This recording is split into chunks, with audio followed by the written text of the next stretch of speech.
Let's go to Bill Lang now in Melbourne, who's the Executive Director of Australian Small Business. And Bill, this must be your greatest nightmare. We've talked about these issues for so many months, but here we are 15 months into this pandemic. We know so much about the disease and how we've been able to cope with it in this country and how we've largely kept it out of the country, yet we have 2 million people locked down over 2 cases.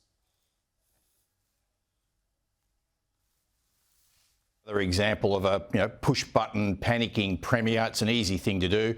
I think Dr. Miller's right on the money. Like, where is the actual health evidence behind the decision that's being made?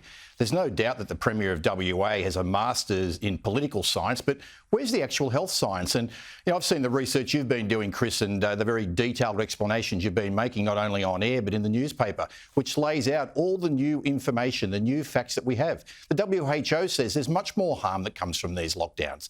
So, we had over here in Victoria the Valentine's Day lockdown, then it was contagious. It happened up in Queensland. South Australia had one. Now we've had the Anzac Day long weekend lockdown. It's impacting thousands of small business people and their employees. OK, some people might be happy over there in Perth to be, being safe and staying in there for 3 days. There's 10,000 Victorians now are in isolation for the next 2 weeks as a result of this. Oh, 10,000 Victorians? What, because they've come back via Perth? Well, it's a very good question you ask. They have been in Perth, which again, the Victorian government has its own multicoloured map, and I think Perth has been made what they call a red zone or a broader orange zone. But in terms of anyone who's been coming back on any flights from Perth over that period, have been told to isolate, go and get a test, and not to actually go out of isolation until they return a negative test result. Now, you think about the confidence just overall for people. Will I book a trip? Will I go over to Perth? Will I go to Queensland? Just as we were getting some confidence back up, it's been shattered by this decision that the Premier of WA has made on a 1 case number. The point is, though, we've heard from the premiers each time, it's a new strain or a new variant, it's highly contagious, as if coronavirus isn't highly contagious enough to start with. But in each case, as we've been through, and this is just not my opinion, this has come from some of the most senior epidemiologists around, such as Professor Peter Collion and Dr. Catherine Bennett.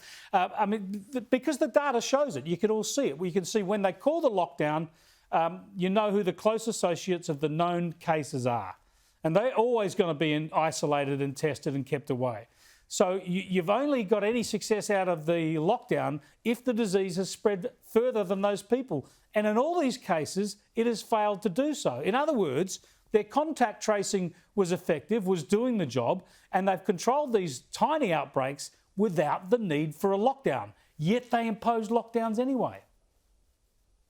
Look, spot on, Chris. We've got the really contagious things going on here is the ongoing fear and pushing the panic button, going to lockdown because they might think they won't be seen to do anything. He's had his big election win over there. The people of WA have got him and his government for the next 4 years. But the rest of us and the rest of Australia, there are implications for us in terms of the decisions not only that Premier makes, but what other premiers make.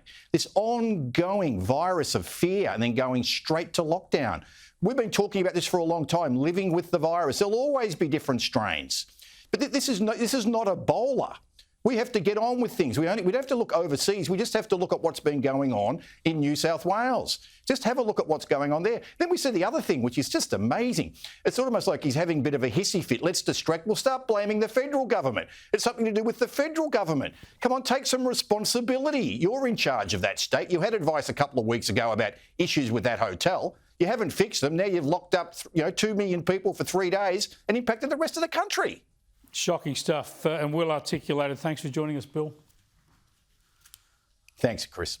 Bill Lang there, frustrated as must so many people be when it comes to small business around the country. But it's not just business, and business is incredibly important. So many people and social issues tied up in all of this as well.